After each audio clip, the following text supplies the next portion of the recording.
Said, well, maybe you have her on that. Oh, and I said, yes. I don't want to start talking about property taxes. I mean, I think we should go ahead and get started. Just let me get it back up. Sorry. I'm gonna be a little clunky on this.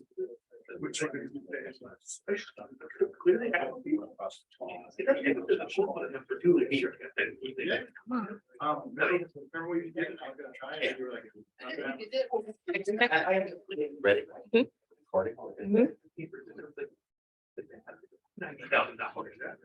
Good evening, everyone. This is a meeting of the Fairfax County Wetlands Board.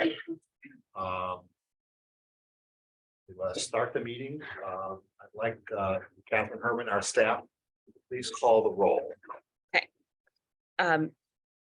Dean Costello. Bert Kramer. Present. Okay. Brian Campbell. Present. Kim Larkin. Present. Clyde Wilbur. Present. Arlie Dade. We have quorum. Well, that's my question to you. Do we have a? Yes. We have four. So we have a quorum. Thank you. The first item on the agenda is. Oh, wait, and sorry, John. Did we ask about John Collins?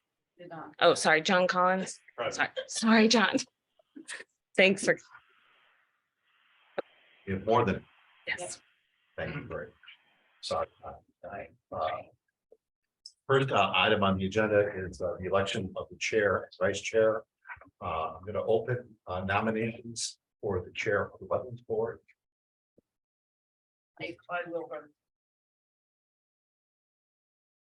Any discussion? All those in favor? Aye. Anyone opposed? Motion passes, and I'm chair for another year. The second item is the nomination of vice chair. Do I hear nominations for the vice chair? Hearing none, I nominate. Do I have a second? Second. Any discussion? All those in favor, signify by saying aye. Aye. Anyone opposed? That motion passes. So we have a new board member, Brian Camp. Brian, welcome to the Wetlands Board. Thank you. Chose a good first meeting. You want to tell us just something about yourself, anything at all? Sure. So I have just shy of 20 years experience in land development projects, which focused in the public and private sector. Includes more of an environmental background of doing studies, ecological restoration, environmental. Outside of that, I am president of a Friends of Long Branch, which is Very good. Welcome. The next item on the agenda is a public hearing for, and I'm officially opening that public hearing at this time. This is for a permit on 10625 Green Drive, VMRC permit number 211648, which is tax map 113-4-28A. And it's also Fairfax County Wetlands Board number WETLD-202-MV-0001 first time of the year. So first of all, I'd like everyone to introduce themselves. This is formally for the public hearing. I'm Clyde Wilbur, chair. Yeah. Right, Campbell. John Collins. Very good. We also have present staff, Catherine Herman. Yes, I'm Catherine Herman. I'm the Fairfax County Wetlands Board staff liaison. I work in the Department of Planning and Development. Also present, we have from EMRC, Mark Eversole, along with the Marine Resources Commission, represent Fairfax County. Sometimes we have a representative of VIMS. I do not see a VIMS representative this evening, so passing that on. Good. There's a public hearing agenda available. Everyone have access to that agenda. So please come up and ask Catherine Herman for that. Next, I would ask, do any of the board members have any disclosures or recusals for this particular hearing? I just want to make known that I am a neighbor of Justin's. I do that we have interacted on a number of occasions and are friendly. We've not been directly close friends. Even So I take it this is a disclosure and you're not recusing yourself. Is that That's correct? correct. Very good. So I'm going to open by stating the Wetlands Board mission and purpose. It is a declared public policy of the Commonwealth to preserve wetlands and to accommodate necessary economic development in a manner consistent with wetlands preservation. This Wetlands Board was established to protect the public interest, promote public health, safety, and the economic and general welfare of the Commonwealth, to protect public and private property, wildlife, marine fisheries, and the natural environment. So there are 4 principal steps of the hearing. The first is to receive staff, EMRC, and if any VIMS analysis. The second is to receive applicant explanation if they so desire. Then to receive public input in the category of either for or against permit. And then be turned over to the board to decide what action to take. There is an 8-step process to this, and I do this just to let everybody know what's about to happen. First, we will take a staff report, and the board may question staff on that report. Secondly, we will take applicant presentation with board questions. Then we will take supporting statements first, then opposition statements if there are any. Then typically we would close the public portion of the hearing. That may not happen tonight. We may do something in the alternative, but typically that would be the next step. Then the Wetlands Board members will discuss and consider a decision. And assuming a decision is made, the hearing may or may not be closed. So I'd like to begin with asking Catherine Herman to present the staff report. 1 second. Turn the lights off.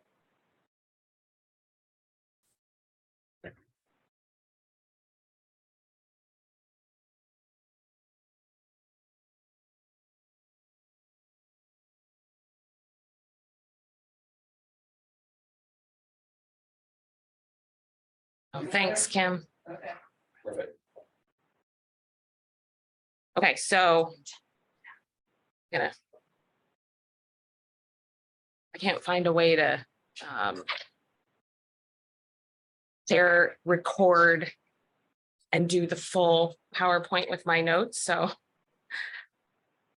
I'll click through the slides this way. Hopefully that works. Okay. Let's see here. All right, so the subject property is located at 10625 Green Drive in the Lorton area of Fairfax County. It's within 300 feet of the upstream entrance to the Harbor View Recreation Club Marina.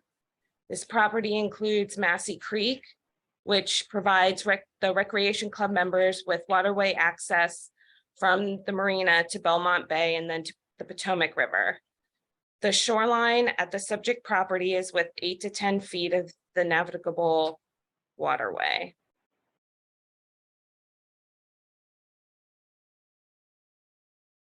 This joint permit application, or as JPA, as you may hear some of us reference, requests the approval to complete the construction of a partially built 160-foot long bulkhead replacement with new pilings, whalers, a covered boat slip with pilings, a metal hip roof, and catwalks on parcel 28A. The new bulkhead is currently located on parcel 28A and will be connected to an existing bulkhead on the adjacent property to the south of the subject property. The adjacent property to the north has no erosion control structures. The applicants as we may refer to them as the Sanses, reside at 10625 Green Drive in Lorton, Virginia, which is on parcel 31, as you can see highlighted here, and it is adjacent to the subject property. The applicant seeks an after-the-fact approval from the Wetlands Board of this JPA on parcel 28A, which is owned by the Harbor View Recreational Club. The partial constructed bulkhead was inadvertently built on HVRC's property by the Sanses. The Sanses have coordinated with the Rec Club and are in the process of having the entire shoreline segment along the property conveyed to the Rec Club so that the Sanses will eventually own the property subject to this JPA. This land conveyance had been currently in process with Fairfax County until January 2023, when the request for a land transfer was withdrawn. It's been my understanding, based on an email from an attorney hired by some of the nearby residential property owners, that this property has, or that the shoreline has always been owned by the residential property owners. That's kind of their formal opinion. It was submitted to me via email about 2 p.m. today. So that, if I may, that email came from whom? I believe it's an attorney hired by several residential property owners. Is a representative of that attorney here this evening? Not an attorney, but I hired the law firm to work on that land transfer. Okay. And I can give you whatever. We may ask you to testify. Okay. Thank you. So what's your name, sir? David Kyle, KYL.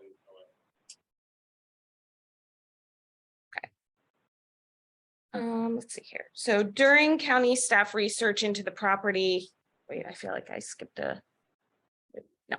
The county assessed aerial imagery.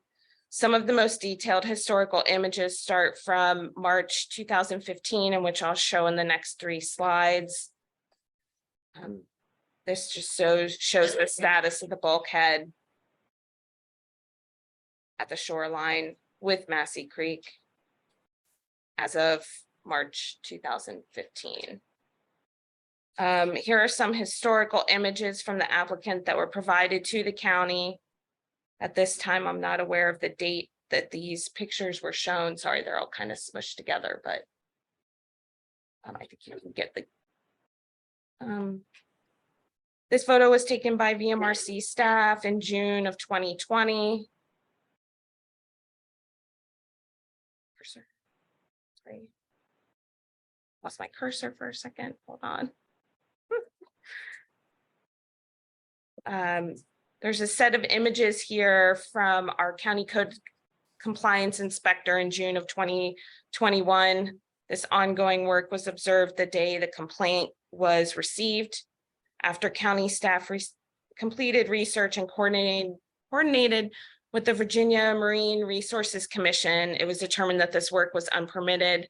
A stop work order was issued the next day, and 2 weeks later, a notice of violation was sent to the property owner and agent.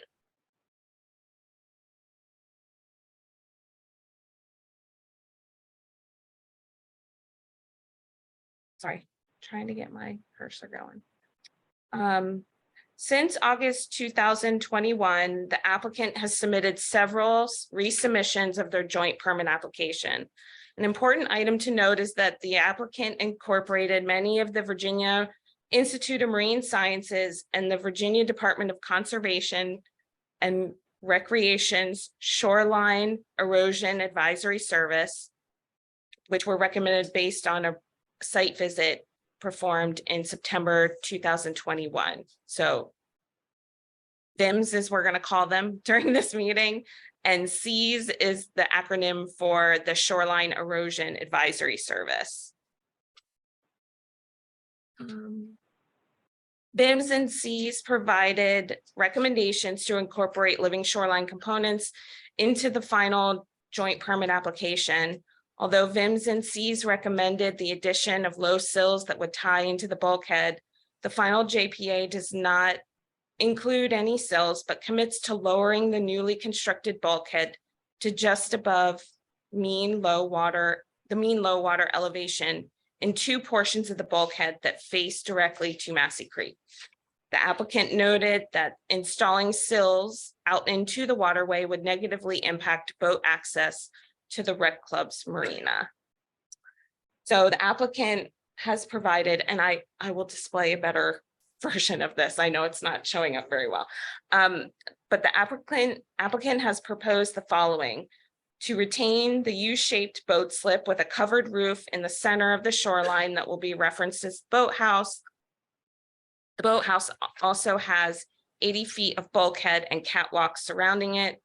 They propose to lower two portions of the bulkhead, which is shown in purple, pink, so that the water elevations between mean high water and mean low water can pass through the area. The two proposed lowered bulkhead sections are approximately 40 feet combined, with a total length of the bulkhead is at 160 feet.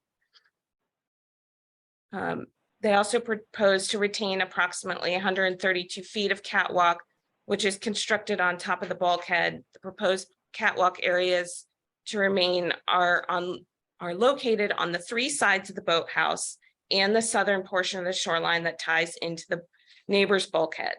The catwalk located on the northern side of the boathouse would be removed.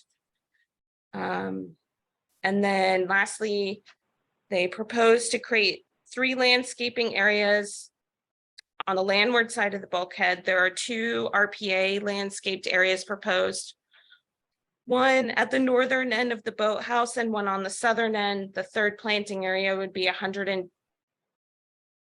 212 square feet of native wetland vegetation with specialized plant species for intertidal marshes. One of the RPA landscaped areas includes a mature maple tree that will remain.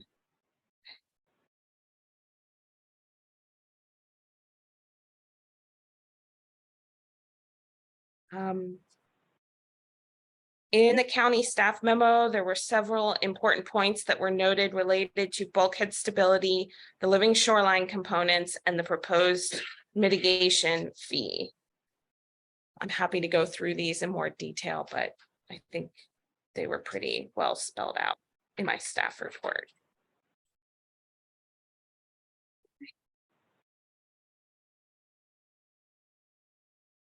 I have a summary slide that has the thoughts, the final recommendations and potential conditions to be included in the permit if we need to speak through those.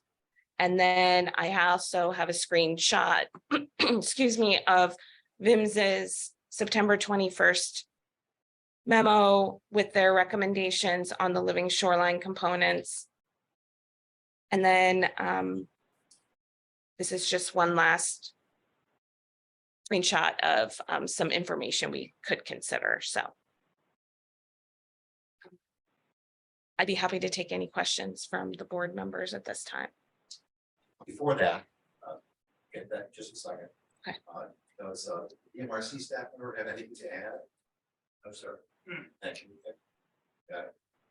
Board members, do you have any questions for the staff?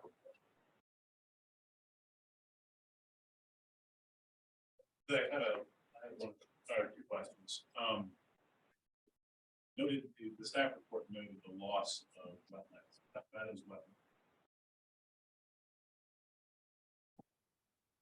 The loss of wetlands. Well, so in my opinion, the way that I assessed the wetlands were from 2 major components. The first being that because this was a violation and we were not able to see the state and characteristics or vegetation located behind the previous bulkhead that was replaced. And because we have photo evidence that bulkhead had failed in certain locations, and that there was photographic evidence that also there was land and dirt sloughing away behind on the landward side of the bulkhead, it's pretty unclear what vegetated wetlands could or may not have resided on the landward side of the bulkhead. However, even after the project started, the unpermitted project, VIMS has found evidence of vegetated wetlands behind on the landward side of the bulkhead.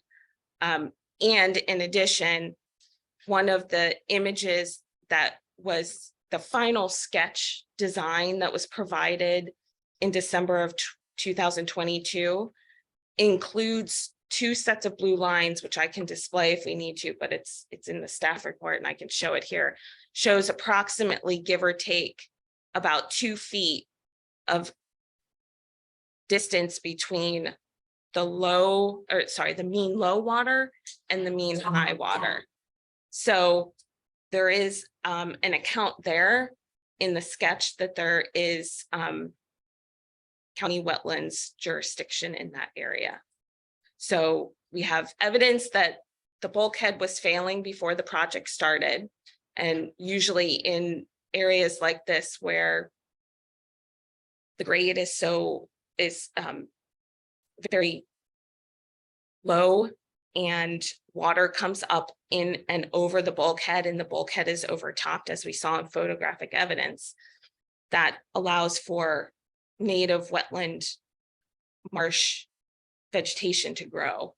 So that's the one component. And then the other component that VIMS found evidence that there were vegetated wetland plants there during that site visit.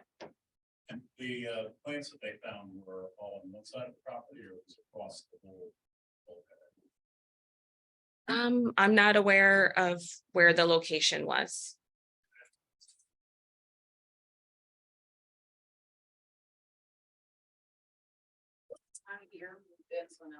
It was September 2021.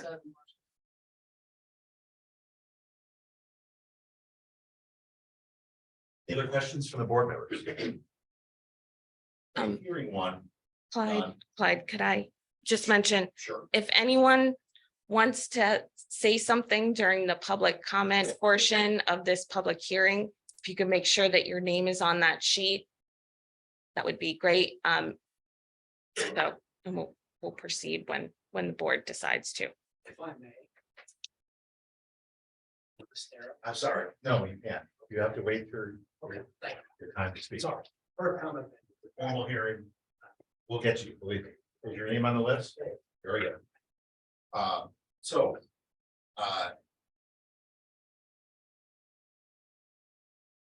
I'm going to discuss Fairfax County Wetlands Board options at this side. This is a little unusual. Typically, we would discuss these options after testimony is taken. However, I believe a review of the options prior to testimony in this case, because the current application includes areas that may not be owned by the applicant, but rather by the Harbor View Recreation Club. And we're going to try to resolve that tonight. An application to the county to transfer the rec club property what was made and then halted. Verbal information has been received, as discussed earlier, that an alternate survey owns the property. However, we do not have that survey in hand. So we don't have formal information in the record. We really do want to resolve the property issue on the record this evening. And testimony taken this evening under oath used by the board members to make decisions. So I'm going to run through these options. These are the basic options that are available to the Wetlands Board in almost all cases. Option 1, grant the permit as requested. This option cannot be approved because the application as we have it from December 22 indicates work on land not owned by the applicant. Option 2 is to grant a modified permit. This is possible if we can resolve the property issue this evening. And there are 2 ways for that to be resolved. One is the Sands could indicate that they own the property, and the Harbor View Rec Club could agree that on the record. Or 2, the Harbor View Rec Club would testify this evening that they do not object to work being performed as shown on the SANS application. Appropriate conditions would be included in a modified permit to address that, but those are two good ways to resolve this. It's also possible for option 3 for the board to grant a modified permit with a bond that could be forfeited if the conditions in the permit are not met. This would include, in my opinion, a requirement that property issue be addressed. Option 4 is the more draconian option. It is to deny the permit altogether. This would leave the violation in place, and the Fairfax County Wetlands Board could potentially move forward to a restoration order to require the property to be restored to the pre-restoration conditions discussed in testimony. Option 5 is to deny the permit without prejudice, which means it could be resubmitted. There is another option, that is to leave the public hearing portion of the hearing open. We have to decide on how many days we would like it to be open. That would allow the parties to resolve the matter if it cannot be resolved. So those are the basic options for the board members. Board members, do you have any questions for me on these options before we proceed to take the applicant precedent? What are the options involved in the bond? How is the amount on that bond set? The Fairfax County Wetlands Board has never set such a bond. Typically, my experience from my own engineering background, a bond is issued for the estimated cost of construction. We're not going to have a construction bid here. The language of the regulation says a reasonable bond. And I think the Commonwealth is looking for the board members to be reasonable. So it would be up to us to, at this stage, to establish the amount of such a bond. And discuss this further when we get the things to consider if someone on a board wants to move forward with a bond. And I said, to my knowledge, we've never done it. Any more questions? Okay. I'd like to ask the applicant to step forward and who's going to represent the applicant tonight? If you can testify for, that's fine. I'm going to swear you in. Please state your name for the record and raise your right hand.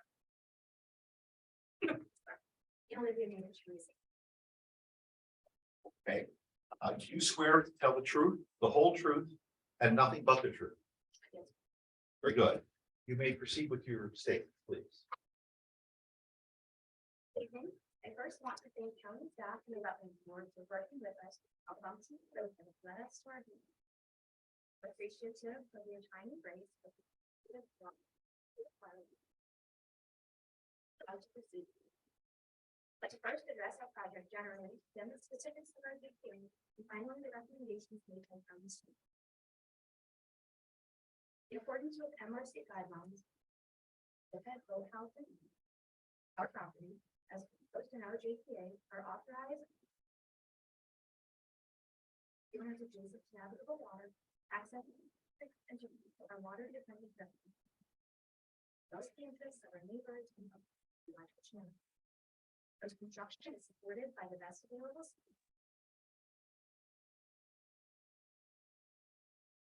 As I'll note later, the proposed use also does not contribute to loss of wetlands. No other detrimental effects to by this is precluded of approval under MRC guidelines. Our ability to access the navigable waters of completely to fish, store, and wash our boats, kayak, and paddleboard, of others visit by boat and be able to dock up, use walk on where waterfront, requires the construction proposed. It is based on waterfront area remaining usable and acceptable. An increased tax rate as waterfront property owners. Which means creek adjacent our property is actually a man-made.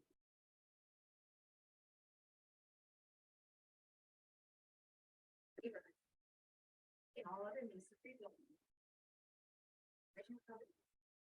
Permission to own and have exclusive use of their water fountain. As you have seen from pictures provided in the supplementary information form, for over 30 years, Bulkhead has existed on our property. The house was added shortly thereafter. Our property has always maintained lawns up to the bulkhead, so we could walk right to the water. Existing lawn structures such as ours are generally grandfathered in and allowed to be maintained even if laws change. For example, the Fairfax County website FAQs for RPAs specifically state that lawn structures and RPAs existed prior to the establishment. The RPA designation on that property can be maintained. We marked for this project because the bulkhead was failing and maintain its existing property. The bulkhead could only be repaired by replacement. The time it's broken and the wall on the northern part of the property was dismantled. Some part of the property wall was completely intact. The deterioration would prohibit us from being able to access the water, bringing on our recreational interests and jeopardizing the recreational interests of all. The erosion from our property would fill the channel, and without a stable bulkhead, a large maple tree in the southern part of our property could fall into, blocking it entirely from hanging out. The construction proposed in the GPA is the best approach for shoreline management at our property. Described in the detailed supplementary form, the shoreline is just not possible. There's an existing maple tree, the utility easement, and staying adjacent property owners, both of whom are here tonight, but us from being able to enrich on the and to do the grading that would be needed for a true living shoreline in Main Creek. Even if encroachment was viable, it would take away a significant amount of our thus from accessing the navigable water, given the impassable mudflat that was created. It's also impossible to extend the property forward and create a living shoreline that way, given how close the channel is for our property. The heat that exists between the channel and shoreline is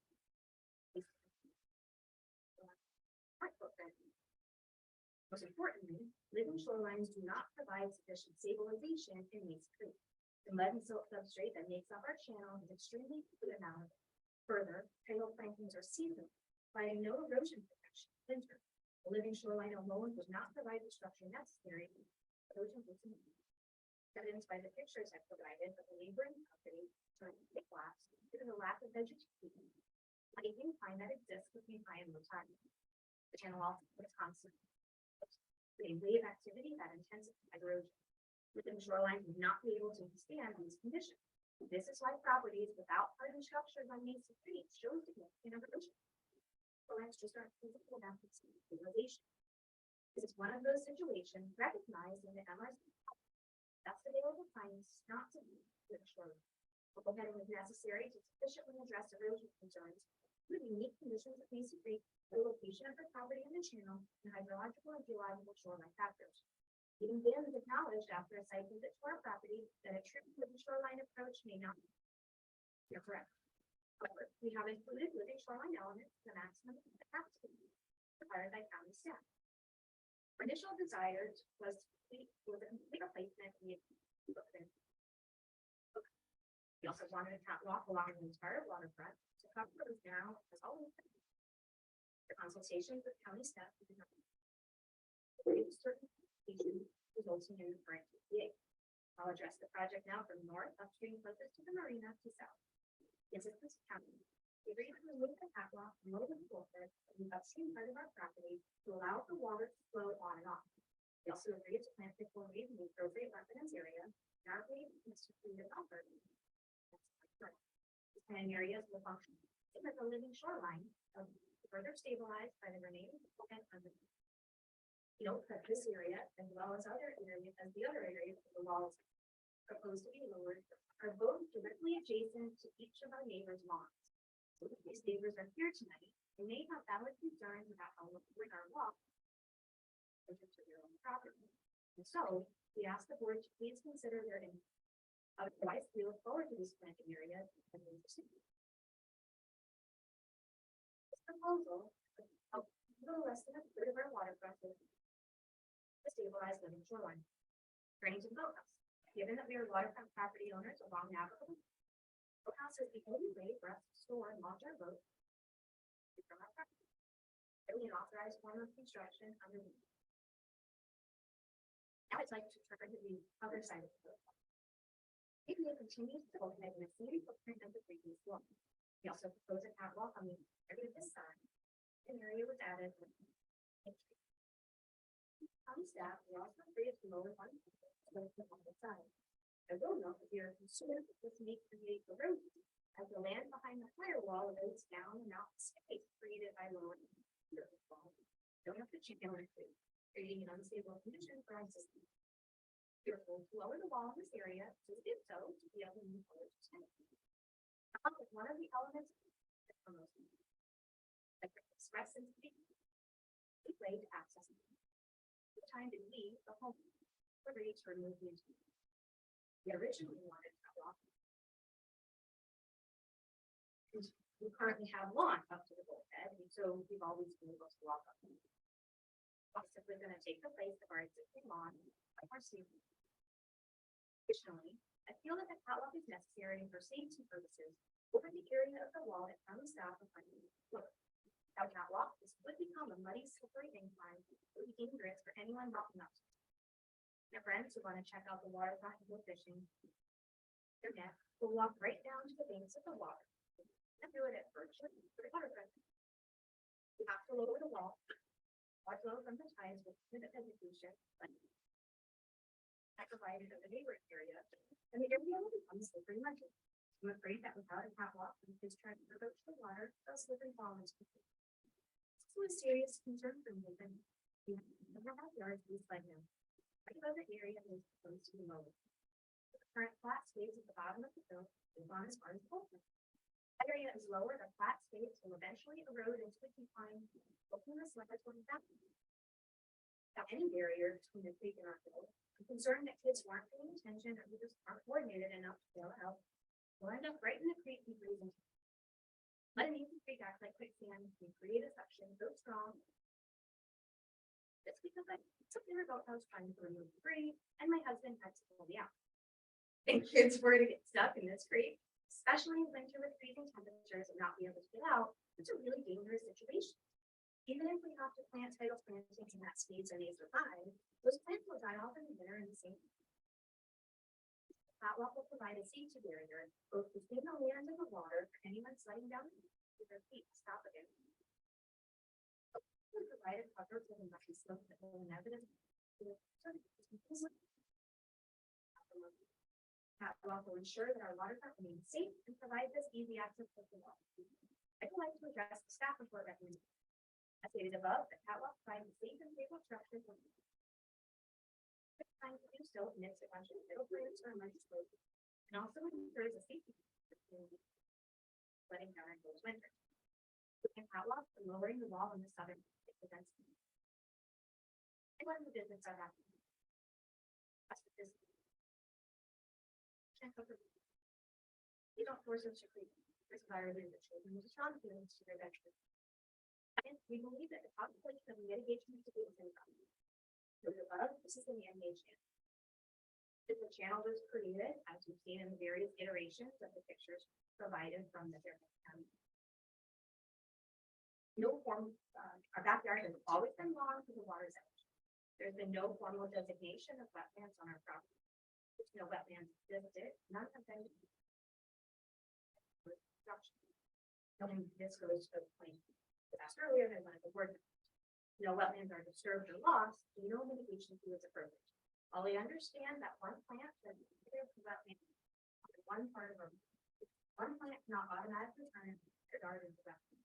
Garden is a common use area that is very long outside of total wetland, so the should be material. To the extent any mitigation is required, it should be completely offset by the new plants area, which increases the almost a third of our shore. We ask that the board not require any mitigation. Third, the recommendation to plant plantings in areas that will not survive. The plantings are unlikely to survive in this area where the wall is not lowered, or even where the wall is lowered on the south side, given the shade provided by the catwalk and the tree and root down nature of the soil. It's unreasonable to require us to spend money and time. Also inappropriate, as I've already said. This is prior to this new legislation. Finally, we believe that all of the recommendations made So leave us with no reason. We may have often planting trail that this things all along the road to create an impossible. Unless from that.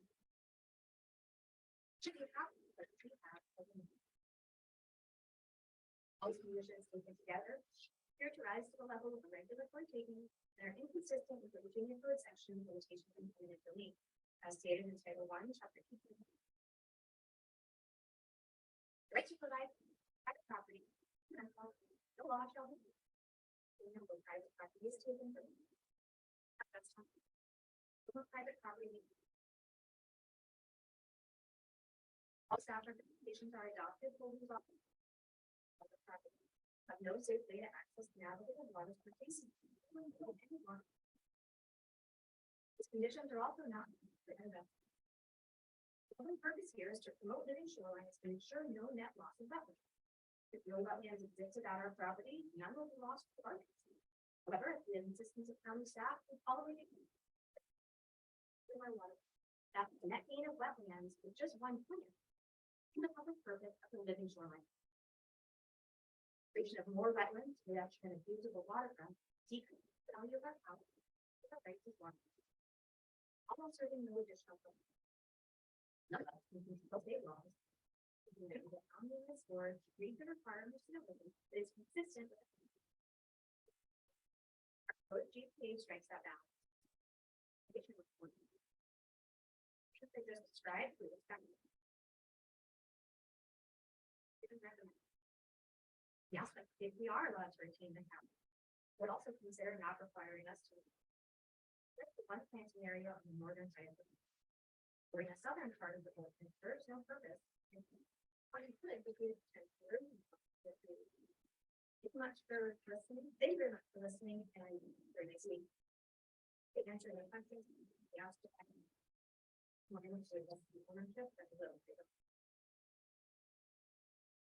Yeah, you're about, you've got 2 minutes left. Okay, so real quick, we have always maintained that that is our property. We understand that there is currently 7. We believed it. We pay taxes on, as a waterfront property owner, which is a different tax rate. We have insured the boat house and the bulkhead under our own personal insurance.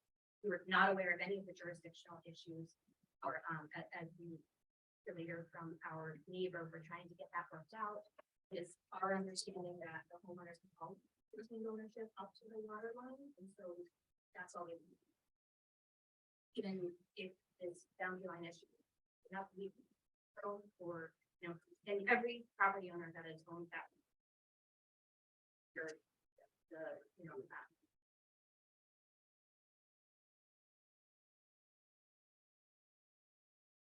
So, and also we had an agreement that we submitted to Katie, and I thought the wetlands forward, but that was approved by the county attorney that allowed us to proceed with the DPA with the agreement of our HDRC. And we would simply agree to not proceed with construction after the permit until the ownership was formalized. So I'm not sure if the wetland board is aware of that, but that agreement did exist. We got it in by the deadline, and so I'm a little not sure why that isn't sufficient. That's all. So thank you very much, Sam, for your testimony. I do want to make sure that we enter into the record the VIMS report to us and staff report that addresses many of the issues. I show you the wetlands board will consider your signature. I have a series of questions from the chair here for a moment, and then I'm going to turn it back to the wetlands board for your own. So the county attorney sent you a letter September 2022 demanding that you submit a corrected application. I'd like to enter that letter into the record, addressing some of the following, because some of the work on wetlands was performed owned by the Harbor View Recreation Club. The club must jointly be a signatory to the JPA. Alternately, the club's endorsement of the JPA would be unnecessary if required to improve the property such that the club's authorization is unnecessary. So you testified this evening that you met these county conditions, and which of these did you do? Did you acquire the property, or do you have permission from Harbor View to construct what's right here? We have permission. I do agree with that. Okay, I'm going to ask the harbor review representatives here this evening to testify to that effect. Yeah. But I think we can go on from there. Okay. Fairfax County staff have been not able to locate permits for the existing waterfront structures. You know, permits were obtained for the installation of the bulkhead in 1990 and later on for the boathouse in 1997. There, but I know a boat that has existed. As far as we know, these are unpermitted structures. No. There's been a boat there since 1972. Wetlands, So I'm sorry, since when? I believe it's 1972. A It's in the bulkhead? aerial photos that I provided. I can pull it up, but if you have. It shows the year. I thought it was the second. Before. I could be wrong in that year. But I could also be wrong, but I had understood that the bulkhead was installed in 1990. I thought I have supplemental in front of me, there's. In the 1972, it is there. Done in the- So sometime between 1970 and 1990. it was 70.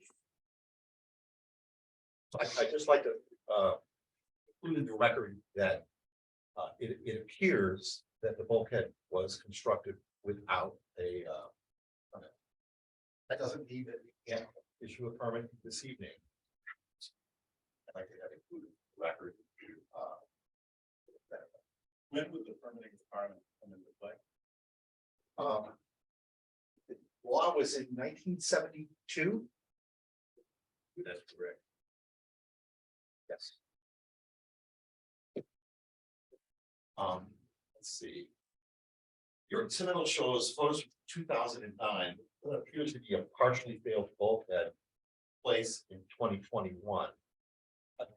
Also look at the record from 2013 and 2015, which appears to show that the bulkhead was in disrepair or completely gone.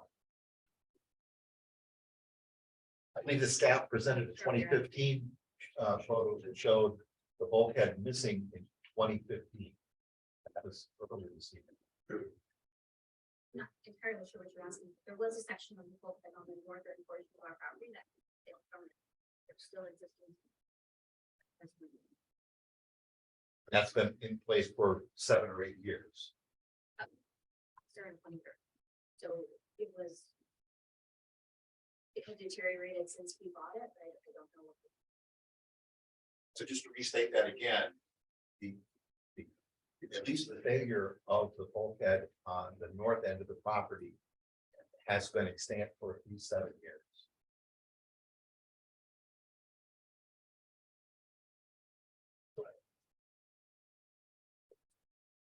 I'm sorry, I can't hear you. Justin San, I'm the husband. Sure. That bulkhead has been in place and that bulkhead. The bottom part and the.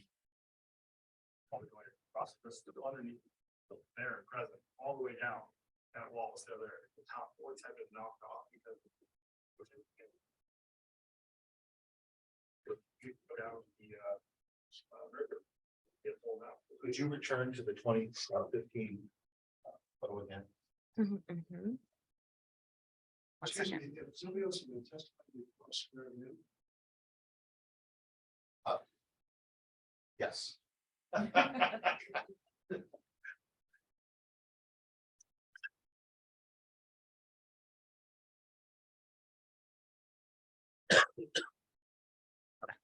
So.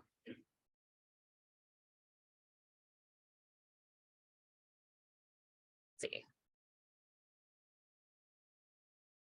Here is, That's 2013. right, Go down to 2015. It's So still that's- there. That's bulkhead is. If not gone, it is certainly in disrepair.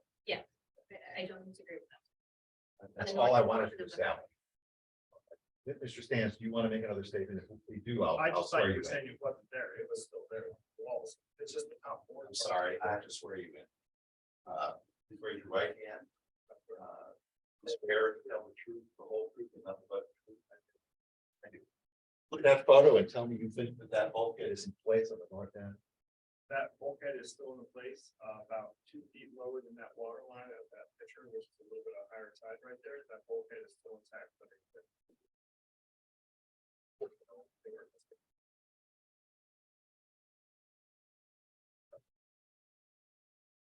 was still there, everything was still there, even that I was still there.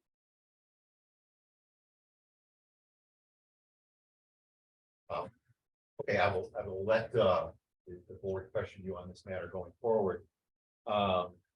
Let's see. Your submittal indicates that the RPA planting area will consume about 1/3 of your property. However, in your testimony this evening, you clarified that by saying, talking about just the waterfront. Thank you for that. Your property is approximately 20,000 square feet plus minus, is that correct? It is. And the planting area, including what you're planting in RPA for other violation issues, it's a total of about 644 square feet of planting. Let's call it 700. That's about 3.5% of your property. You own a tidal wetland that the Commonwealth has said it wants to protect. Feel that asking you to protect 3.5% of your property is an undue burden. Yes, sir, because we can't. Thank you. That's what I wanted to hear. I'm sorry, I cut you off. You can say anything else you want. Yes, sir, because I don't believe it's appropriate to consider areas that are not federal wetlands. Consideration in that population. So you can't compare an apple to an orange. You can't compare an area that could be a federal wetland. An area that's clearly closed. And as I've said before, even the RPA area on our property existed prior to the current legislation. So I'm not even entirely convinced that we don't have the ability to. If they were granted area have towards that. Appropriate for us to make. So I would like to point out that several of the things that you've raised here, you talked about them all, but many of them are addressed in the staff report and in the NIMS report, which we entered into the record. I'd like to turn it over to the board. Is board members have any specific questions? What do you have? The tide on your property where the bulkhead is, you have tidal influx, or do you have tidal influx beyond the bulkhead? Yeah, so You do. thank you. Oh, So sorry. mean high water is landward of your. I did not mean to say yes. I wanted to say thank you for Okay. raising that because I forgot to read that. Okay. So the tide lines that are proposed in state, those exist if the law wasn't there. We do get sometimes it'll float work our property, but that's and it's the spring.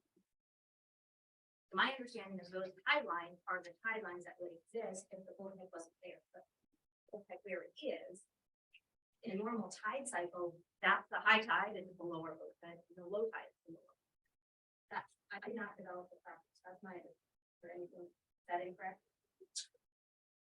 So when it was sailing, I thought there were pictures, and I can remember pictures of tidal influence around the street Yeah, we were. and behind that area before you built the new bulk.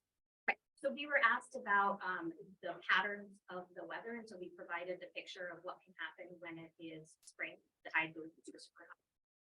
I can explain in the water, because our lawn is not in great shape, and that's one of the reasons why in spring, pictures taken. Actually, but seasonal flow. Regular tide lines are not, that's not a regular. But the permit application shows a mean high water below your bulkhead. You're wrong. Yes, is that right? So that the tide does encroach into your yard behind the bulkhead. According to your application, if that's wrong, I mean, you can see that, but your drawings in the JPA show the mean high water behind bulkhead. Meaning you have tidal. Man, influence. someone else. I have to swear them in.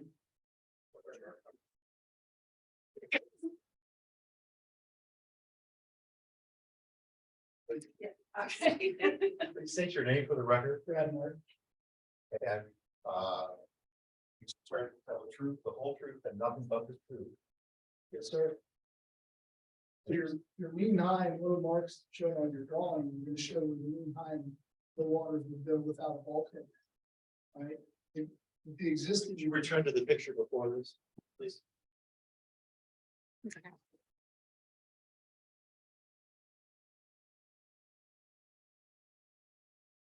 Available.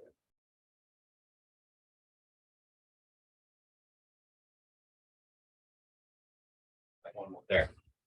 Want to revise your statement, sir? no, because pictures that you guys are showing are all at flood tides or after. an That's it. extreme- You're asserting that that's a flood tide. Yes, sir. The one on the left. Justin, you probably. Look on the right. Justin, Sir, you I'll probably tell tell you you the the day day is is now. thinking that our whole marina's flooded. I got a picture with that from that day. So are you asserting that picture on the right No, does not include the wetlands? the picture on the right is construction from when we started. I'm not sure. The picture on the right. My picture is not relevant, I'm not.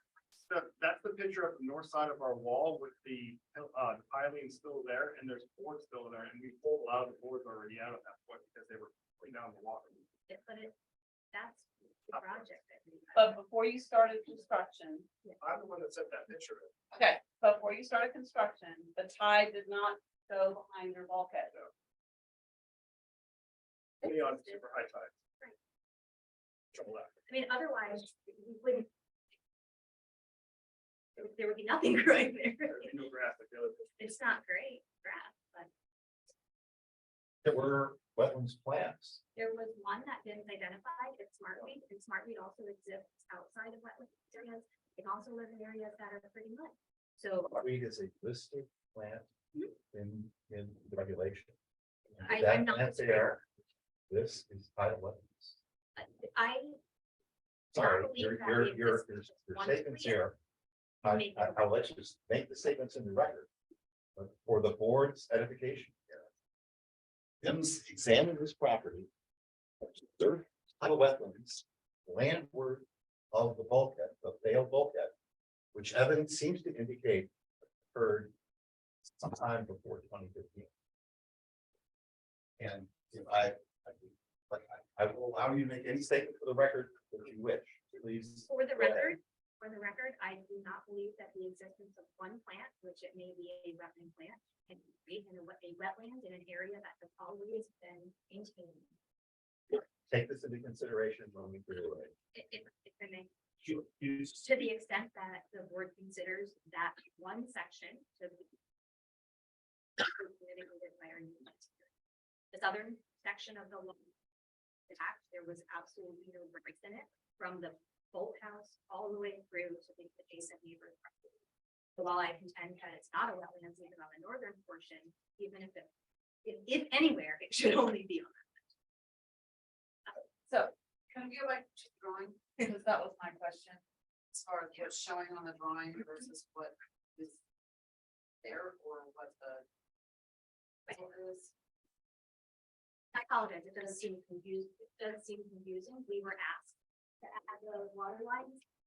That was one of the things that kind of requested of us, and so we added them as they would exist if the bulkhead didn't.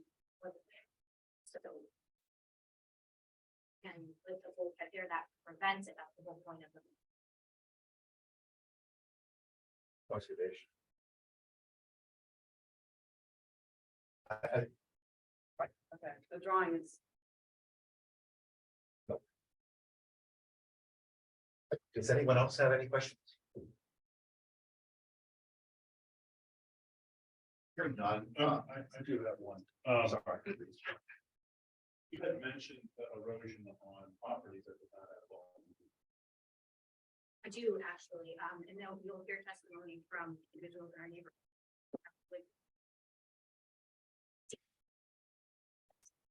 Our neighboring property, they have lost a significant. I provided some pictures at high tide that show the bank collapsing. If it was low tide, you would see a muddy bank. These are the supplemental, revised supplemental supplemental information form, at height. You can see that the bank is starting to collapse. It shows in jagged areas. It just falls off. And then at low tide, there's a steep incline and a muddy slope. The height difference is just so significant, and the silt and substrate in Macy Creek is just so unstable that it's just constant erosion if there's no.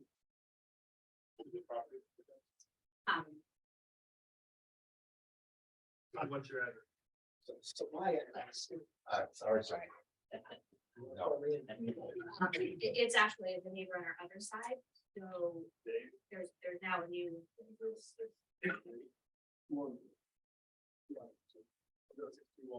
And that's, you can see that property in the overhead. Thank you. And Any I- board members have, please go ahead. Yeah, and I don't know if this is suitable now, but is there clarification on whether there is some number of plants that makes it? I haven't seen any word on where the plants were or what their number was. It seems like a key point, but It is, The problem is, is the it's a assertion that, violation, well, so yes, we have to make certain. understood, assumptions but it's the because we're not assertion allowed. that smartweed growing anywhere makes that a wetland? It's wetlands. I think what makes it a wetland is bins. Is Vince here to testify? Bins is by guidance and regulation, the arbiter of best available signs. You have a report from the bins stating that this is vegetated wetlands. So that's not really something that the board gets to decide. This is my opinion, that bins will tell us if something is vegetated wetlands or not. And they have done so. The staff report, I might be incorrect on this. I thought the staff report said they identified vegetation associated with that, but they did not declare that it wasn't wetlands, a vegetated wetland. So I might be incorrect on this. Did we say they were with somebody here? Unfortunately, we don't have bins here, but I will say my understanding of this is that the delineation on the drawing submitted by the applicant shows mean high to mean low water. That area is a wetlands that is developed landward of the bulkhead. Whether the bulkhead was in good repair, bad repair, or whatever, there's now tidal wetlands landward of the bulkhead. Vegetated, tidal wetlands. This is not a condition where the bulkhead is in good shape and there was land and lawn up to the edge of the bulkhead and well taken care of. This is something where tidal wetlands develop landward of the bulkhead. And that's a good report. But technically, NIMS could have said full living shoreline. They allowed for a elements of living shoreline. It's up to the question, right? They defer to you. Yes. So, just read for the record, with the extension that it was. Not a bylaw. Anything that is about land, I believe this report stated that the plants were in. And all they noted was that there's one. I think we have the BIN's report in the exact language.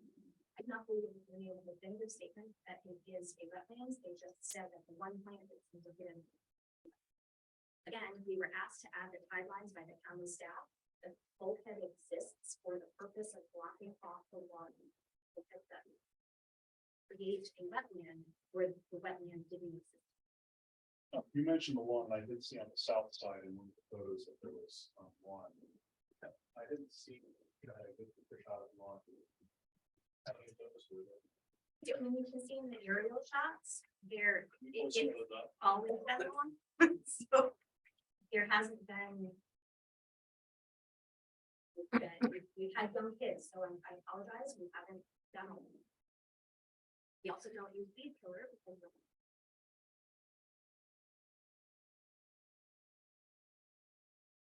The tide comes and floods. The overviews, there's one, that's the section of our lawn right there, you can see where the kayaks are, that's all lawn. testify for the record that that was the condition of our property. You can Go look back here, to the violation. you'll see the property on the left-hand side there, ours is the exact same. So that one, or the one that had our neighbor's property, Yeah, one more, yeah, that one. So it I was think the we're, exact same, up to the bulkhead, that just continued where the mud is. It's yours, it's always been yours, that's the purpose of a waterfront neighborhood, if you traverse Macy Creek, perfect. There you go. If you traverse Macy Creek, you'll see all of the properties started up until their bulkheads. That would be our neighborhood, should be grandfathered in.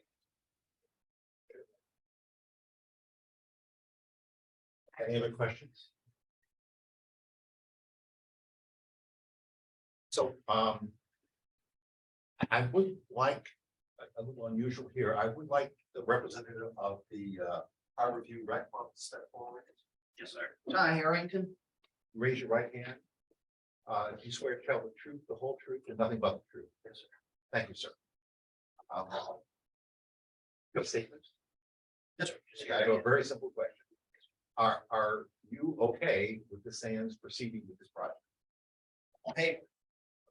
Not have, I think we sent you an agreement that we sent it through the cabinet. But item 4 is the homeowner, our whole purpose was to let the Sands get through all of the permitting. Up to the homeowners agree that no construction activity will resume until the boundary lines. And really, we want to work with them. It's our insurance company will not let a contractor on the property that we own without proper insurance, and then attorneys, which are Kelly and Daltrey, insist on an indemnification that they have to sign that we're not responsible. We don't even gonna let you work on it. We're not responsible. So you contend that you want the property transferred before work can proceed, Yes, sir. but the application for a transfer of the property is withdrawn. Yes, sir. By Yeah. whom? I think there may be more clear explanation when Mr. Kyle stands up. Really, to be realistic, some of these issues go back to when the neighborhood was divided up. Some of the creek was existing, some was man-made, and multiple quick deeds and boundary changes that were not properly deeded, reported. He could probably explain it much better than I can, how this is. Sir, do you understand that if you assert that you own this property, not allow the Sands to proceed, is what you're telling me, and that the application has been withdrawn, you are in violation. Yes, sir. Yeah, we Because you understand. have construction on your property and are in violation. Yes, sir. So, the Sands are here. Apparently, what the Sands stated is untrue. That they are saying that you agreed to let this go forward, and the answer is no. No, sir. Can I correct this? I referenced the same letter I'm talking about. It's the same. But he's telling me that the application to transfer the property has been withdrawn. But sir, as we just stated, that's because there's a different way to effectuate the line. Which Mr. County attorney gave you 90 days to resolve this. On September, in September of 2022. Are you testifying tonight that you still have not resolved this? No, sir. We've worked with the county attorney and he agreed that the letter would allow us to proceed. We have agreed to this point, and the purpose of the county attorney's letter was to proceed. Here we are today. We had everything that we needed in by the deadline, and the county attorney. Not sure if Mr. Gorey is on the line, but because, if I misunderstood, I apologize, but my understanding about the letter. If we are see, and we want to work with them just as much as they want to work with us. I'm hearing that this is resolved. I'm sorry. That's. Please tell me. Let me ask, how about you? Do you see this as resolved? I think, what's the survey? Am I allowed to ask him to Dominion? If I could swear you in, sir, would you Yeah. please come forward? I'm sorry. They have, Just a moment. Yeah. Let me ask this gentleman to speak. Raise your right hand. You swear, please state your name for the record. Please, you swear to tell the truth, the whole truth, and nothing but the truth. Please, go ahead. So I'll start with a brief explanation. So I purchased the property adjacent to the sands in November of 2022. At this time, we discovered that the lower part of the property did not convey. And then I indicated the Home Rec Club. I was shocked. I've known the guy for 30 years. Anyway, I also have owned another property in the neighborhood. I bought this one. That's cool. That's the neighborhood I've lived in for 50 years. Anyway, long story short, I engaged a land attorney to do a boundary line adjustment between Harborview Rec Club and the 5 homeowners adjacent to Harborview Rec Club. We worked diligently for almost a year with the county through many submissions and redrawings and resurveys until we got to January of 2023, which time we had a bit of a come to Jesus. With the county, we got really frustrated as a community, the neighborhood, the homeowners just couldn't get this through the county. So the county's survey team was on the call along with the supervisor's office and several others. We had Vicky, Jen, saying that right, and Catherine, Casey, and Anju, all of the Fairfax County surveying team. They're the ones that recommended that we withdraw our boundary line application. And working with our survey team, Georgia Quinn with Dominion Surveys, to go back to the way the neighborhood was originally designed. So our 5 houses, including the Sands, were the only ones whose property boundary did not go to mean low tide. It went to the boundary set as Harborview Rec Club. It was discovered between the county and the survey team that this was an error going back many years. I can't give you the exact dates, but it seemed like in 1977 there was a quick claim done to this property where it was done inaccurately. So what was determined by the county was to withdraw the boundary line adjustment and then basically restate the lot lines as they were originally drawn in 1957. When the neighborhood was originally chartered. I'm not a surveyor or an attorney, so I'm using the best of my recollection in terms that all the properties adjacent to Massey Creek, their property line extends to mean low tide. That in the Commonwealth of Virginia, that is a Volcker mean low tide, which is a stronger boundary line than any kind of other description of the boundary. So a physical boundary is the strongest thing apparently in the state of Virginia for outlining that. So we had to do some resurveying, some remarking to actually mark the mean low tide property, and we finished that the last couple of weeks. Then the surveyor wrote a position paper which was submitted today, essentially to when I say my attorney, 5 homeowners, and I'm just sort of the leader of that, have engaged an attorney to do the land transfer. And we've worked, that attorney has worked directly, very friendly with the Rec Club's land attorney to make this land transfer happen. So what it appears to be is that my best description is that we're going to be able to replat these properties saying through a quick claim process that it was wrong back to the beginning of time and that this property should go to mean low tide. Hold for just one moment. If the applicant agree to this process, our review agree to this process. How do you have any idea how long this is going to take?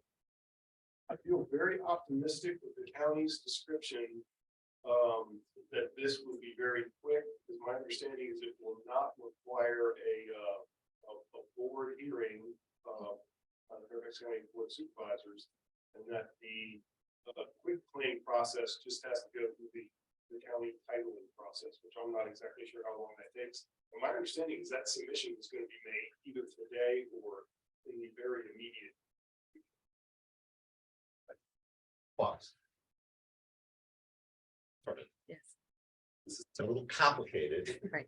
You're going to have to put together the notes on this. Is this clear to you? Yes. Make one other statement. Our goal, Harborview's goal from day one was to give each of those 5 homeowners that land. we didn't even know we owned it till 6 months. So that was the goal all along. Thank all of you, including the Sam, this has been very helpful. We're gonna get there. Chairman, ask for the record, do you have Ms. Sand's written comments? They were lengthy. You should have those in writing for your record. Sam, can I ask that you submit your comments in writing? to the Or record? would you like me to email them to you? That would be more than adequate, yes, thank you.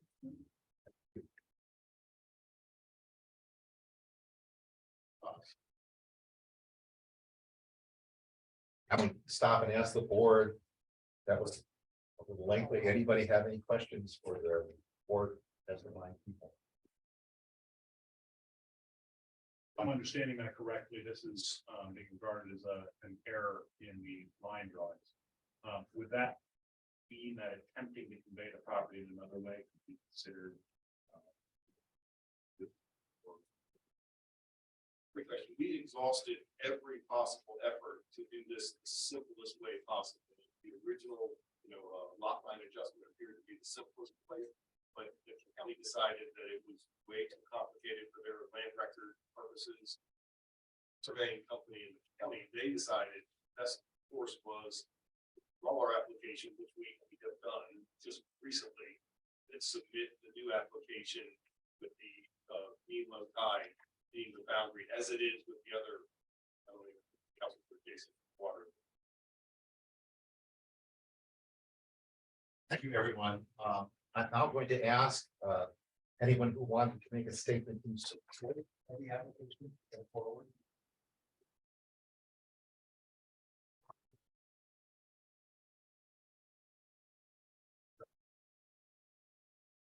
Let me just swear you in, just tell us your name. Okay. You have 3 minutes. Go ahead. My name is H.J. Spiegel. I live on Little Hunting Creek. In support of this project. I want to correct an error that Ms. Herman made in the presentation. Massey Creek does not spill into Belmont Bay, it spills into the Acapon River. Secondly, as you know, the jurisdiction of the Wetlands Board is from mean low water. At times, high fluctuation above mean low water. This area, Massey Creek, the tide fluctuation is about 2 feet, which jurisdiction extends up to 3 feet above sea level. I survey that shows where that line is. That is the limit. The Wetlands Board is governed by 28.2-104.1 concerning living shorelines. And section paragraph D says, the commission shall permit only living shoreline approaches to shoreline management unless the best available science shows that such approaches are not suitable. Mr. Wilbur, you mentioned while rely upon VIMS to explain to you what the best available science is. So I looked into that. I have a few copies of the of what I found. The 4 copies, I guess, with 1 member of the board on this side. More.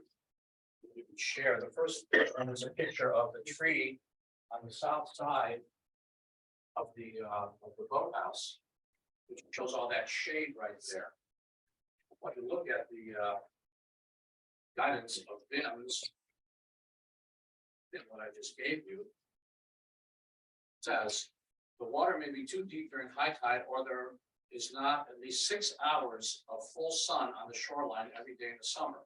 That mitigates against creating a living shoreline. The papers I just gave you confirm that that's also agreed to by Maryland DNR. Maryland DNR says, how much sunlight per day is required to maintain the new marsh plantings portion of a living shoreline project? The answer is the new marsh plantings portion of a living shoreline project requires a minimum of 6 hours of sunlight per day to maintain. I don't know the sands. I have spoken to Mr. Chen on the phone a couple times, but I've Mike Suzanne told me on the phone that on the south side of the boathouse, there's less than an hour of sunlight per day. So there is no way, based upon the VIMS guidance and the guidance of Maryland DNR, which confirms it, to put a living shoreline on the south side of the boathouse. On the north side, Mr. Sand, I'm guessing, will speak to the fact that there are trees on the neighboring property that have branches overhanging that area on the north side of the boathouse, which make it difficult to believe that a living shoreline would be appropriate there either.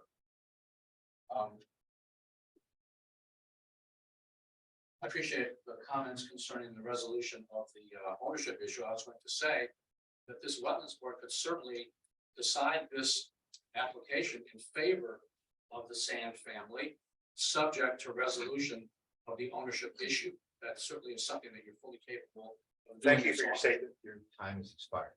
Okay. Anyone else like to speak in support? Support. Take your name for the record. Thomas there.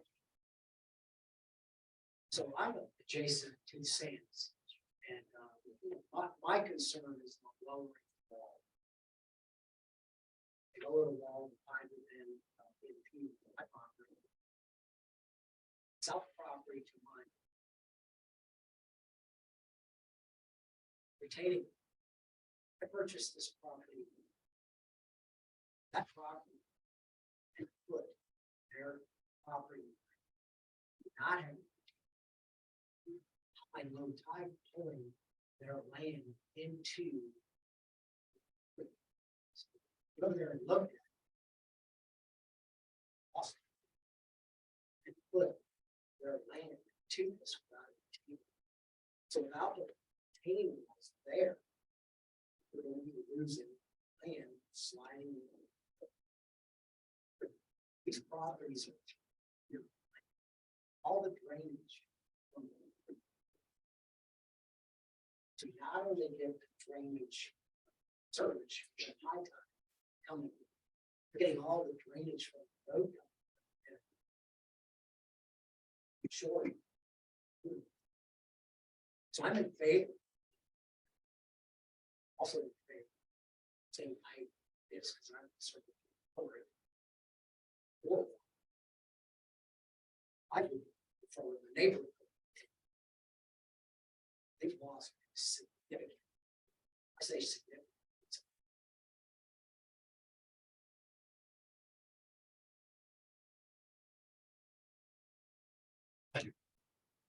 Anyone else wish to speak in favor?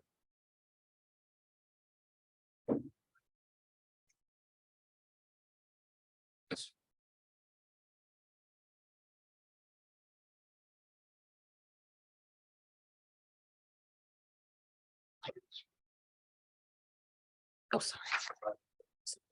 Please state your name for the record. There is everybody. I'd like to speak in favor of application. I agree with last speaker. Also, they want to know that that's come from the neighbors. Because it's going to. It's a way that it's very hard for homeowners to do.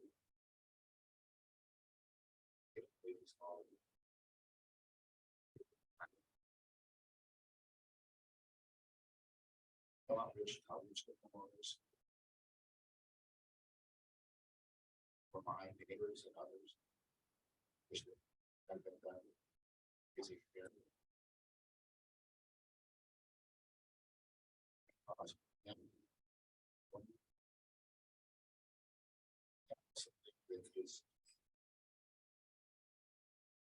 One new things to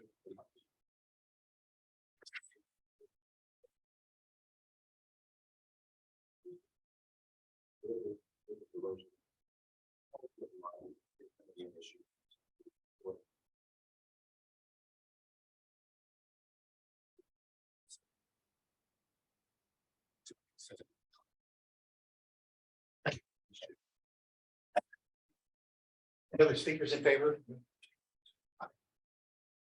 But I just want to briefly say I'm the adjacent property owner to the north of the sands. I'm in favor of the project as applied with minimal alteration to the height of their current wall because it could affect my property next door, that do see that is retaining some of that.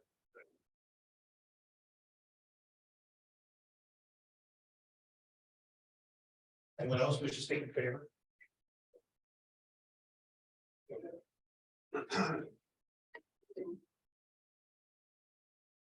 Please state your name for the record. Peter Wayland, and I'm representing Basin Neck Citizens Association and the South County Federation. Board member of Basin Neck and executive committee with South County. We're just concerned about the rights of property owners. We're going to kind of follow the issues. We want to make sure that waterfront owners are not subject to a taking of their property rights. And I just want to speak in favor. Take this favor. Thank you. Thank you.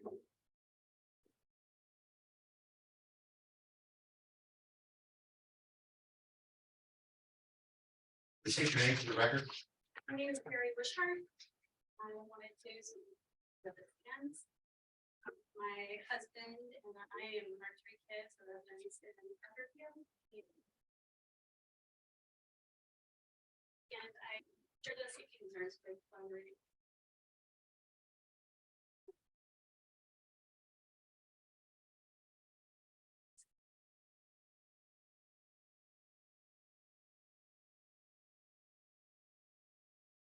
Anyone else like to speak? Please state your name for the record. Christopher Sisson. Also a property owner along the Massey Creek and a current dues paying member of the Harbor View Recreation Club.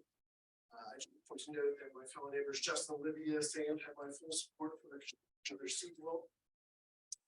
Actually, there's also a possibility of having the Sands lower their seawall. I do not support lowering of their seawall. During several severe storms over the past 7 years, I've lived along the creek.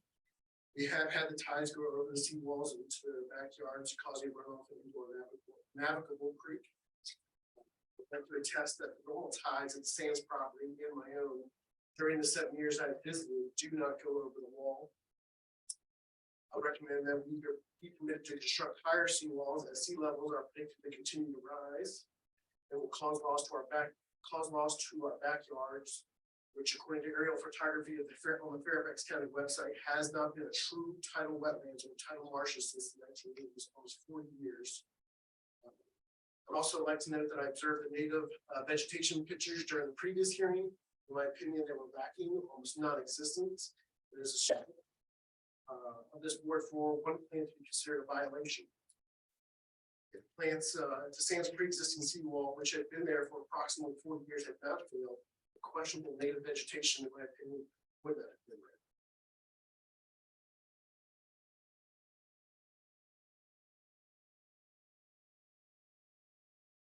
My name is Joe Senna. I also live in the Harbor View neighborhood and am a dues paying member of the Harbor View Club as well. I fully support the proposal as is that they put it forward. And I don't know how much time I'm given, but I'd like to yield the rest of my time back to this gentleman who had several more points to make. I'm sorry, you can't do that. Okay, well, You can make a statement, but go ahead. In addition to, as they said, the lowering aspect of the wall, I have seen their backyard a number of times, both from the water and from the inside of the yard. And if you were to reduce the size of this wall, not only is there a large tree that's going to certainly erode and fall into the water because, you know, the erosion thing is going to go over the wall and still happening. That tree is going to fall into the water, and you're going to have additional problems. You know, there's just a number of impacts here that a lower wall is going to cause. The erosion. I have plenty of erosion in my backyard, and I don't even live on the water. So, you know, the idea that you can lower this and expect that and or deny the permit, expect living shoreline is just not a feasible thing. Living shorelines just disappear. It's evidenced by find a beat.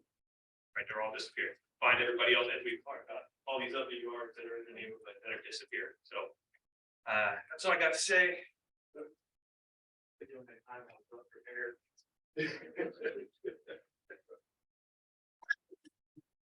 Yeah, you thought that I also live on the creek, enjoy the creek. like to say thank you for letting me speak. I do not have a position for or against this project. However, I do have concerns about the quality of the construction. I'd like to enter into record a document from a recent investigation from the DPOR stating that the contractor they have hired, Mr. Brad Martin, is not licensed. In the state of Virginia, to do a project of this size, you must be a licensed contractor. So I'd like to point that out to this member of this board. Very much. Let's see these documents. Sorry. We got the documents right here. It's submitted to.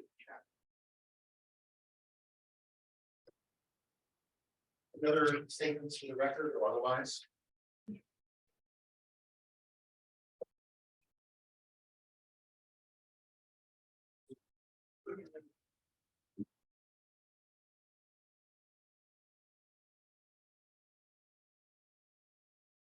Oh, anyone here in opposition? None. I'm not. There is one. I'm sorry. Yeah, okay. Thank you. Very good. The applicant may take 5 minutes. Well, 5 minutes for a rebuttal to the one statement in opposition.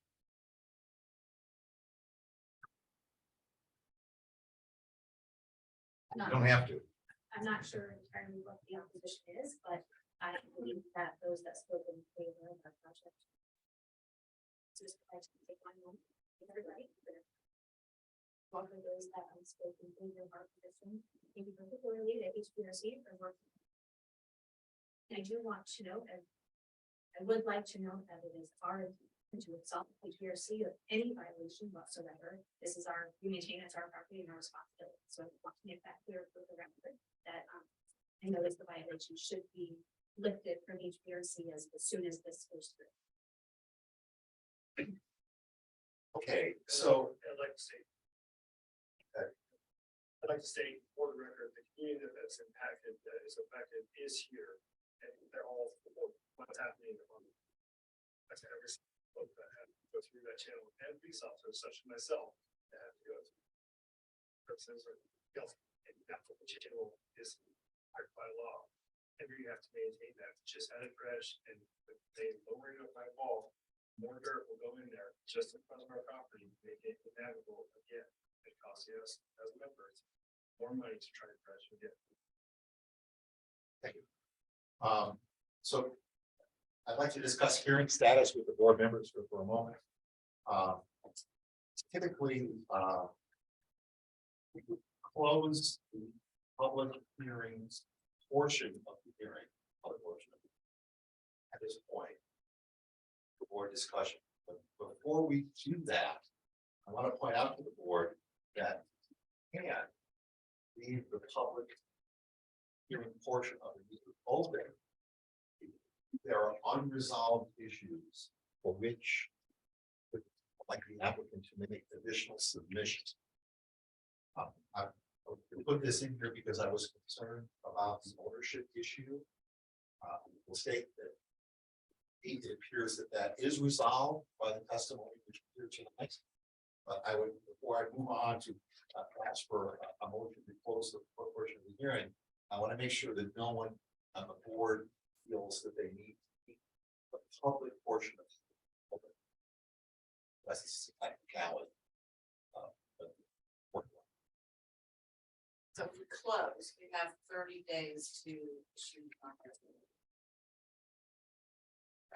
We do, although I would prefer to do it tonight. Yeah. I think you have to, but yes.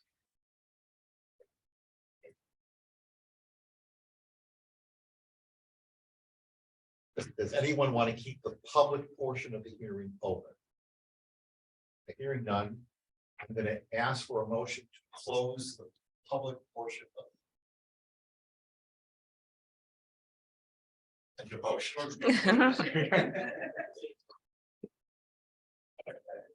need to hear a second. Second. Okay. Hearing is now closed. Okay.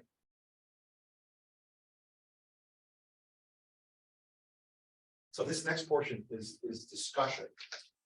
And in order to organize the discussion, I've been taking notes, and I would like to suggest that we go through this discussion rather than randomly in the order I'm going to propose. The first is about the ownership issue. The second is essentially about the requirements imposed by VIMS. The third, the mitigation fee, discussions about comments about erosion being worse either for the applicant or for adjacent properties. Ability to access the water, and if we want to discuss it, safety. So those are the issues. They would have another issue at the end. But let me first open the discussion for the ownership issue. I say for myself, I am personally satisfied that we have enough information on the record that we could move forward with a modified permit, recognizing testimony that's taken. Discussion about the ownership issue. In 3 sworn statements. Sorry. 3 sworn statements. From the property owner. Yes. Yes. And the.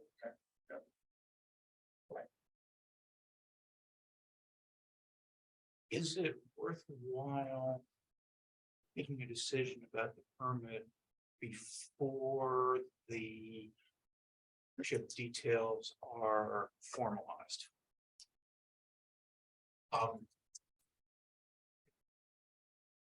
I did have a discussion with the county attorney here, good. and I don't want to speak for him, but it's my understanding that if we take testimony at the hearing this evening, and the parties are in agreement, we can bow out.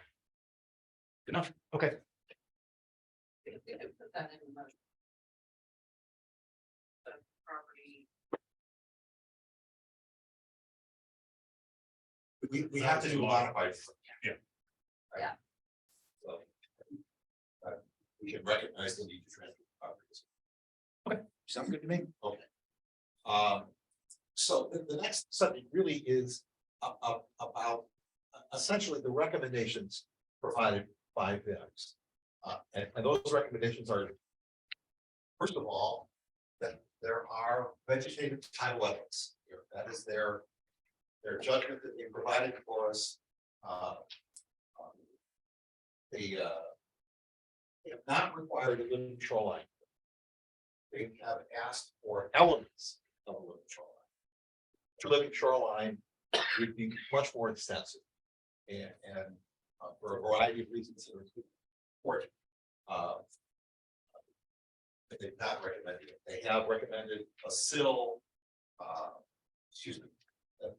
They think the ideal thing here would install a sill, metal structures, and an entire living shoreline.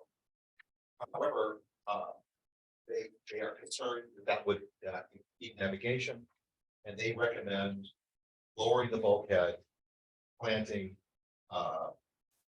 careful attention to the maple tree planting, and the walkway only around the bulkhead.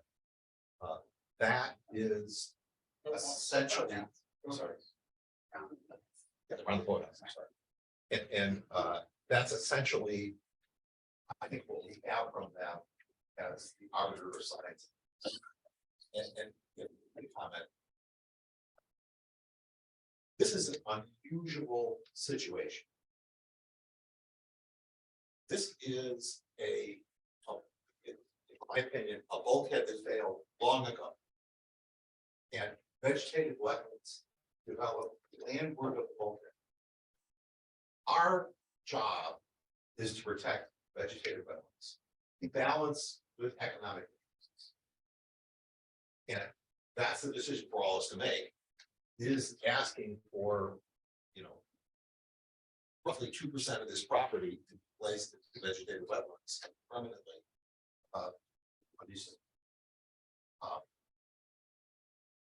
I think we are stuck with the scientific opinion of VIMS. These are vegetative wetlands. The reg was fairly straightforward about that too. It's like you see it. Oh, well, here we are. It's not the purpose of the wetlands board to adjudicate the existence or non-existence of wetlands. We're going to adjudicate the violation of non-permit situation. We are here to balance economic and environmental, public and private benefits. We're here to provide that balance. Typically, we would have a request, this came in the normal way. Request a delineation of the lots with the application. Written application. Now, what I'm seeing from Vin's, and again, I don't have it right in front of me, but I don't recall them coming out and saying this is a vegetated wetland. Is that what they said? Seemed like they were touching on the issue. But this is a fairly poor thing. I mean, even when Katie spoke earlier, it sounded like there was speculation that it may have been wetlands due to the prior overtopping of the bulkhead. But nothing definitive saying it is a wetlands. Do we have something definitive saying it is a vegetated bed of wetlands? My interpretation of the report that this is vegetated wetlands. So they didn't say it explicitly. And that is us making a judgment. I'm not trying to parse that. That's my understanding of this. And I will say I was there when Vince was there. And there's another aspect. This is a permit violation. This is a question that proceeded without permit. And the damage to the area prior to us getting out there and inspecting. Very difficult to ascertain the extent of vegetation in the area. And it does say existing bulkhead and to the is a vegetated tidal. Sorry. So the Right last here. sentence in that paragraph is a vegetated. tidal. The land to the north Yeah. has no bulkhead, so. Land to the south is not vegetated wetland, it sounds like. And- This and- sentence is describing the conditions on either side Oh, of I this see. property. So there's Oh, three it's small differences. corner. Okay. It's further To up. the south, which is bulkheaded and it's not. There's a sands property, which is bulkheaded and it's a question. And then there's a property to the north, which has no bulkhead, has been eroding and is being considered a tidal wet. Which would tend to support mention that the bulkheaded property may not actually be. I'm still not seeing language that's. Having been there and seen it, that's not the case. I have also been there, I did not see that with the. So you can mow wetlands. And it'll still be a wetland, even if it was like long. Correct, but they're not saying that's the case. We don't know because it was a violation. And all we can go on is what they provide, the information they provided in the tide range. area. We certainly have it.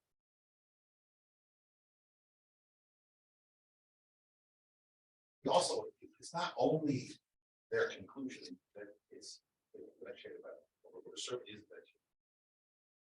It's also that with a violation in place, rather than recommend a total living shoreline, which means taking all this and recontouring the ground, they have allowed a very limited amount. So lower bulkhead. Well, They the recommend lower against- bulkhead is acting as a. You're correct. They said rather than force the applicant to build the sill and cause all the other problems associated with that, we think a reasonable compromise would be this. I think in this case, Bibbs could have been much more aggressive than they were. Yes, the one where they are, but my opinion, this was a well-balanced recommendation. And based on the presence of vegetated wetlands. My opinion. I would agree with that. I mean, I think the most recent application I saw seems like a reasonable compromise, although whether that was submitted tonight does raise questions. Between, there's discussion on the catwalk on the southern side, whether that would impact the plants. other than that. It seemed like a reasonable balance. All right. Next item here is the mitigation fee. In my opinion, we do not, are not owed a mitigation fee for this, as proposed by staff. Walkways. South, there should really be no mitigation. So that's the discussion. Our view of mitigation fee here. I would agree with that. It sounds like we're getting that in. Thanks. Yes. There's been, testimony that erosion would be worse. I think that the proposal to lower bulkhead at high water is there to mitigate erosion. It has to be perfect, but we still have erosion.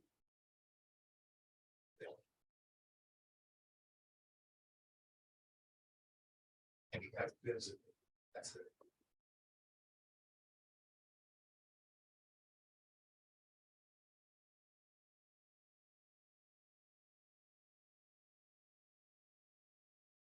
So Thinking through the way it's laid out. That's not. Yes. So the lowering is the pink areas, right? So that's the level, right? That would go down to, right now it's about a foot above mean high water, roughly close to a foot. To be lowered in those two sections to the mean I think it's lowered to the mean low. low. Can't Mean remember. high. Oh, is it mean high?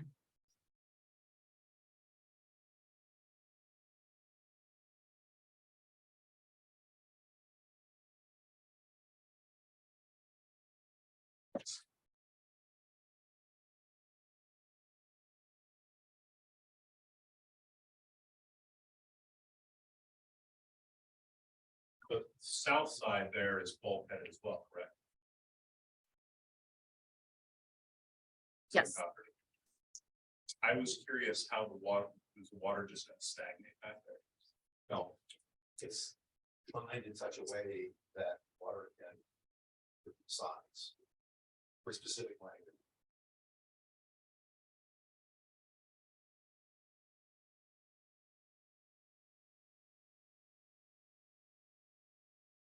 Any more discussion of the erosion issue?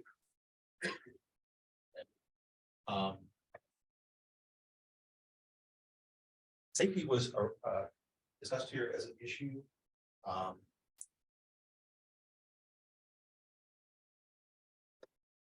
really don't want to comment on safety one way or the other. I will comment that there are living shorelines of this nature. And it depends on the whole Commonwealth direction to those living shorelines. Similar issue. I hope that any other comments, of course, but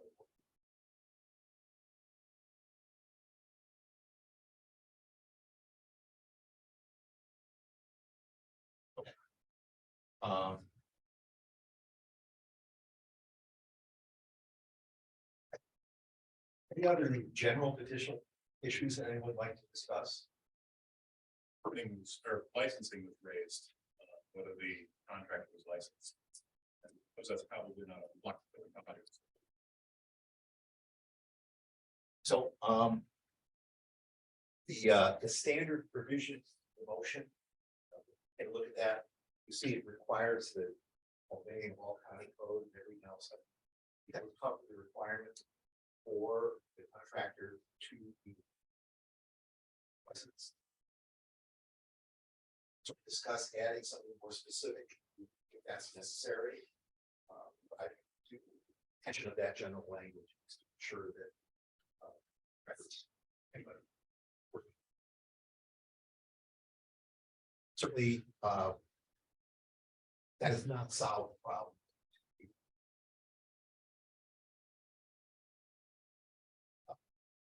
I think it is position of the Wetlands Board and PMRC that anybody working in tidal wetlands should know what they're doing.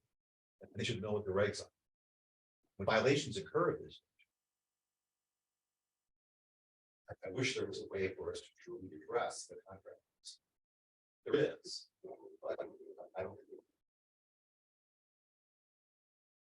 First, we have our seat to deal with.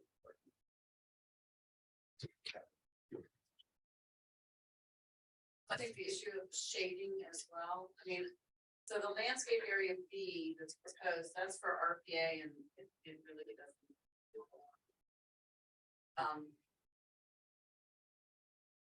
Plantings under the tree, if you look at the pictures, there's grass and things. Already growing under the trees, without shading unless it was a.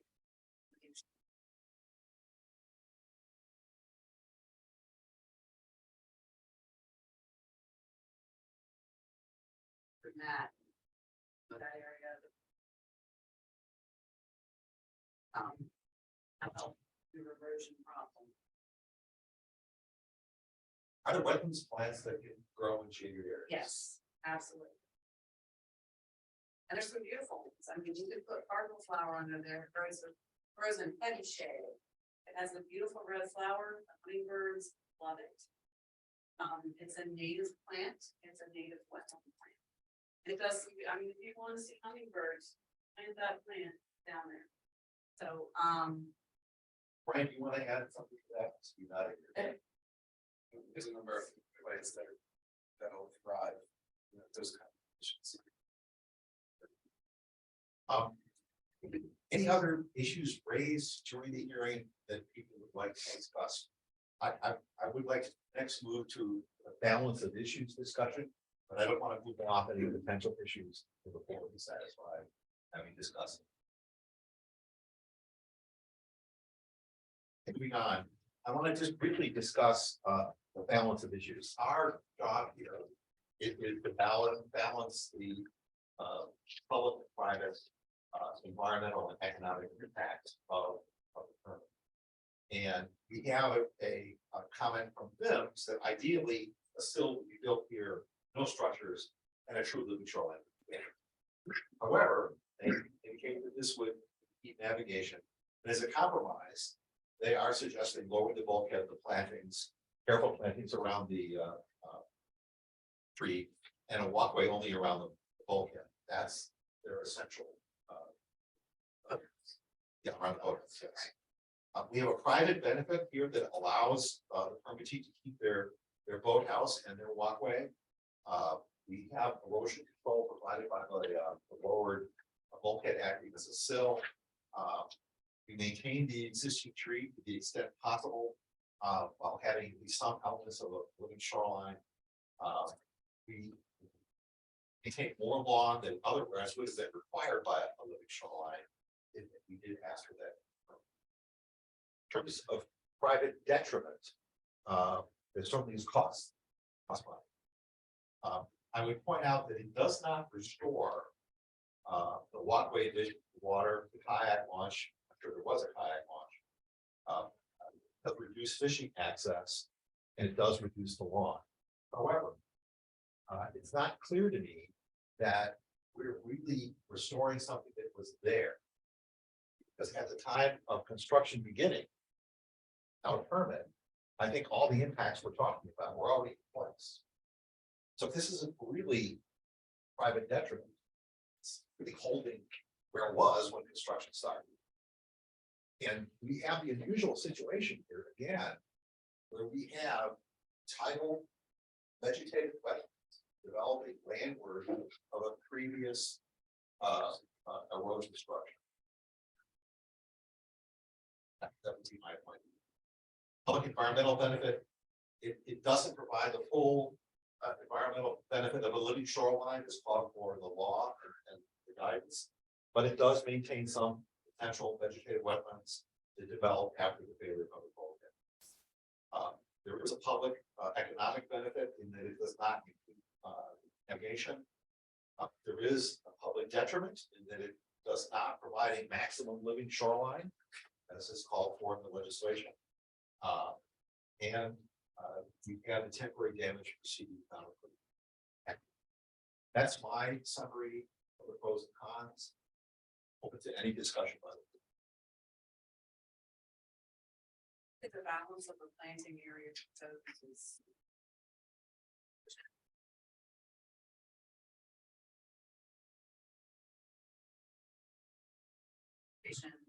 It would be self-mitigating. Pretty sure I know the answer to this, but I just want to verify. Is there any repercussions for not complying directly with the living shoreline regulations? So, the guidance from BMRC states that BIMS is the arbiter of the best available science.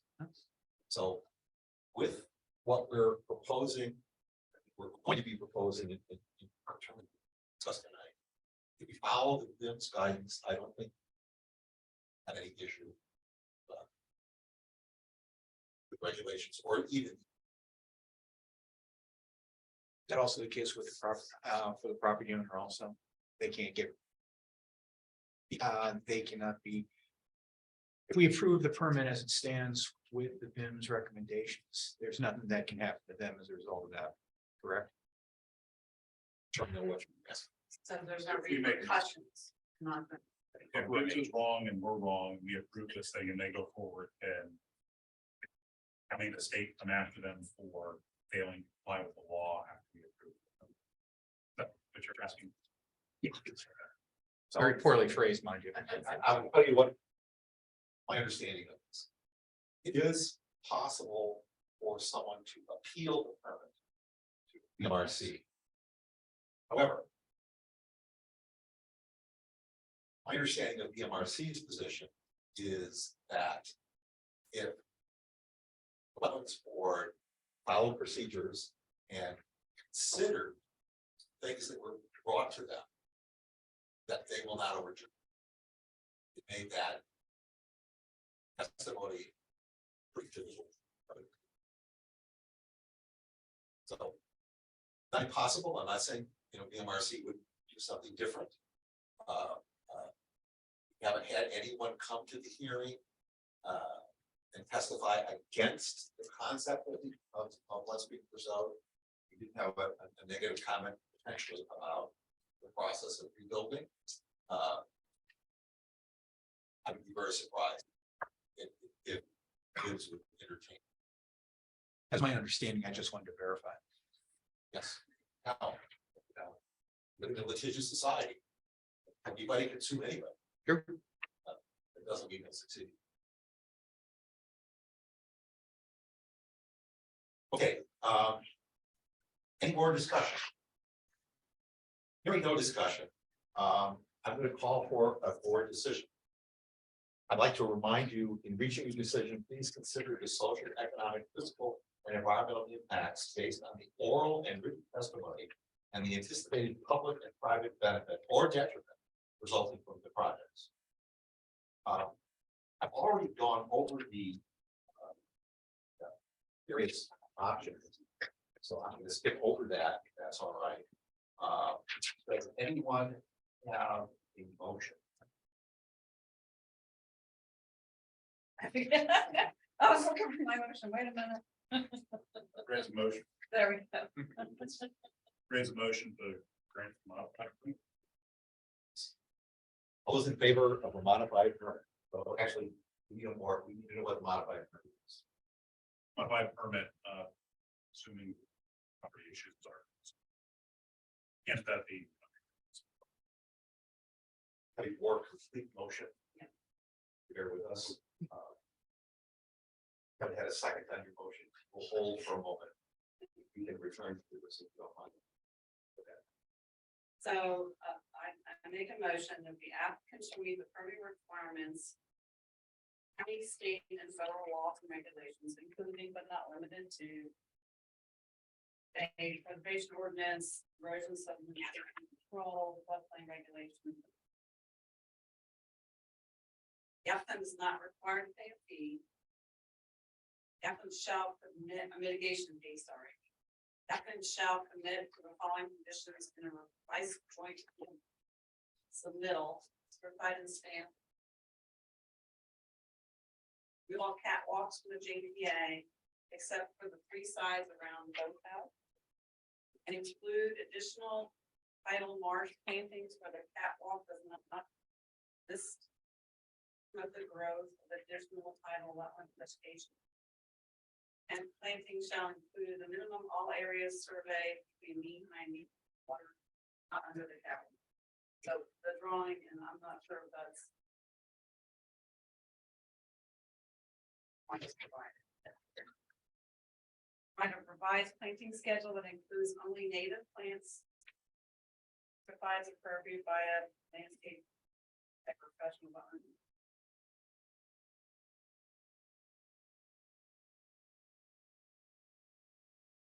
And advise the applicant property line to include the entire area of construction.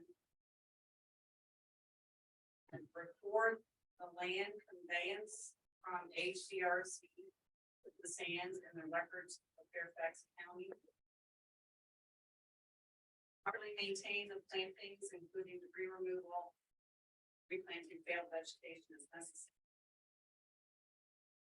Property access must be provided to staff in order to inspect and collect photos before construction, immediately after construction, and at a 1 year post construction.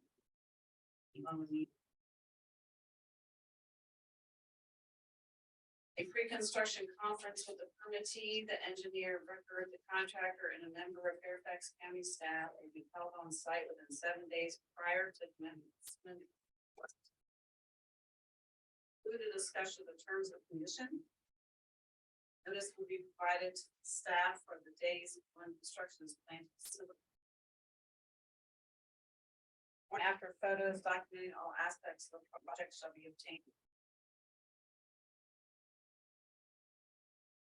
Report. At the completion of construction, the applicant shall provide certification by the PE of record that the project has been completed in accordance with the permit. Duration of the permit is for a period of 2 years. May grant additional time if a written request for additional time is filed with Fairfax County staff prior to the date of permit execution. Suitable explanation. 2 years after certification of the project, that the project has been completed in accordance with the permit, the applicant shall provide a certification by a PE, landscape architect, professional wetland science that the wetland plants have been properly maintained. If the determination that less than 50% of the tidal marsh plants are surviving, then the applicant must undergo. I second that. That's a long and complicated motion. It's very similar to the staff recommendation. Which for several items that I think it's a complicated motion. So board members, if you'd like to take a moment to read.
Any discussion of the motion?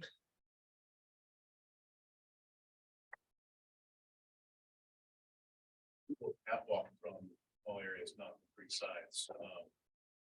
That's removed from the application. I don't know if they're there now or not. I mean, I can pull up the current sketch. It shows that there's currently no catwalk on the northern side, but that catwalk was built the whole way down here. And you can't see it, but that there's catwalk around the U shape that would be maintained. So it's a U and then over to the property boundary where it ties in. That's what it shows. So the U would remain. But the perpendicular structure would be removed. Nice. And that removal is because of concerns about marsh plantings. Yes. And it's a Vince recommendation.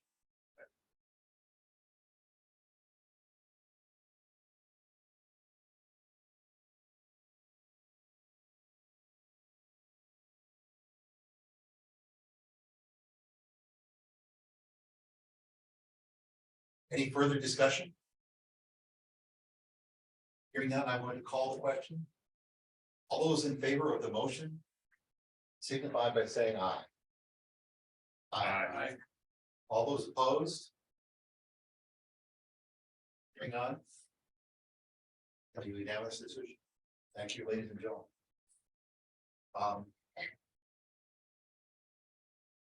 We have a motion to close the hearing. By the second to close. All those in favor? Aye. Thank you, ladies and gentlemen, the hearing is now closed. We've got one, two other items.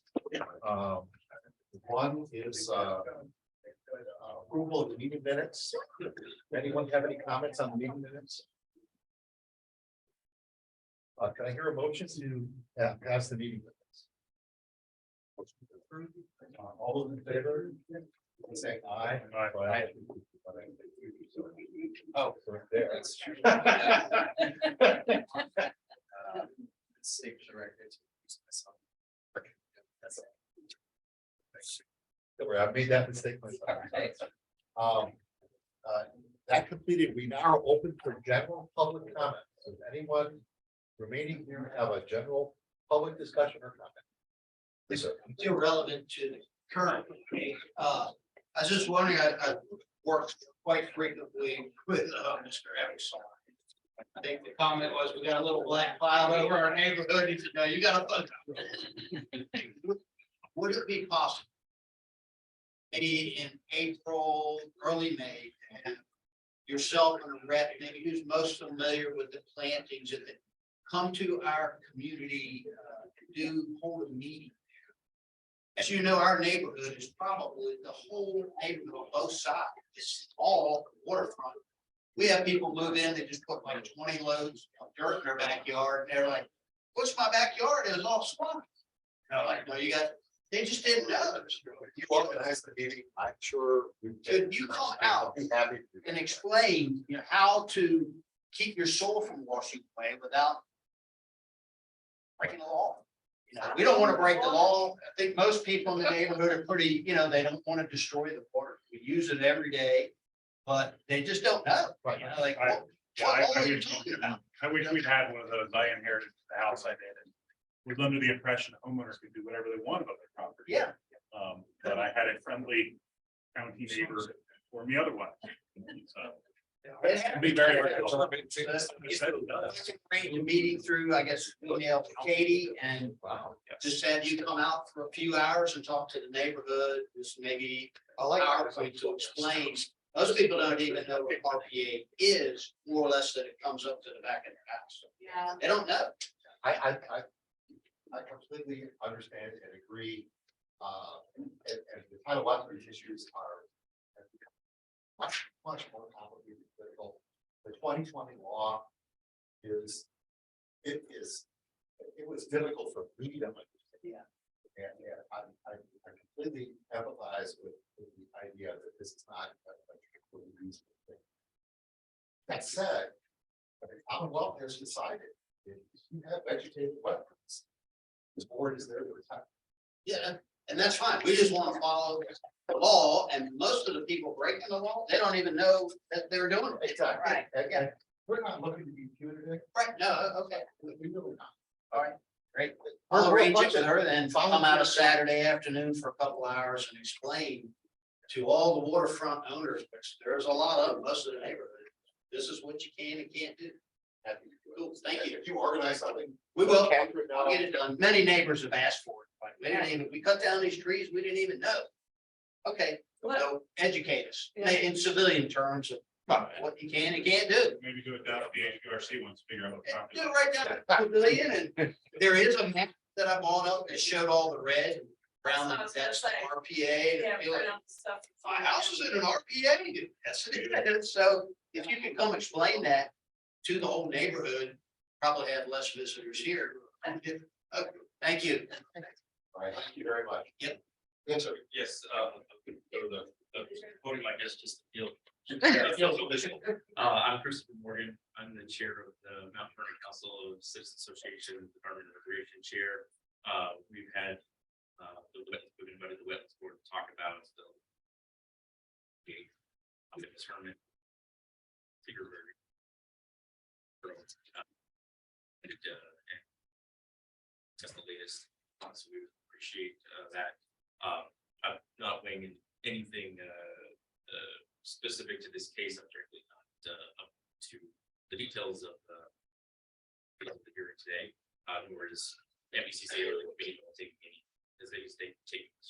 But two elements that I like as for you to kind of focus on is the definition of what could become wetlands. To the guidance from those that a single plant would make it wetlands. I think that's kind of very important to maybe define, get some transparency, get some. So it appears that species can also be done from the tracks and sides of roads, and I doubt that would turn them into wetlands in different situations. So publishing or communicating what in the context of a planted hearing may change. Second element, somebody know in the room, but the resolution was clearly pre-written, as you had mentioned, kind of the guidance of county staff. That's the sort of thing maybe we get ahead of get out there ahead of time. It was clearly a wish list of what the board wanted, and was unanimous. I mean, and I understand the context here might be from a violation that the applicant was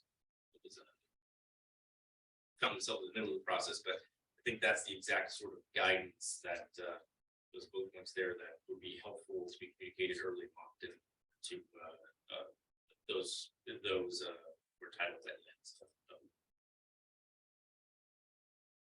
What's the question?